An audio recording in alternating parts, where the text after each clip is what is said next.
Vi er på vej helt vestpå på Island. Vi skal over til Latterværk. Vi skal i hvert fald prøve at se, om vi kan se nogle specielle fugle heroppe. Lunder på dansk, tror vi det hedder.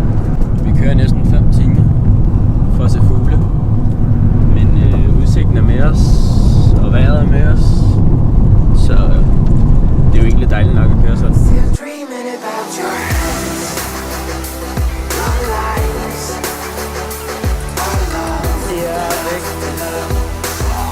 Vi fik dem.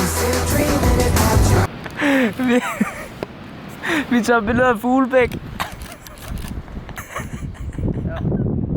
Er du klar hvor højt op? Ja, hvor er det fedt. Fuck, jeg elsker mit liv, mand.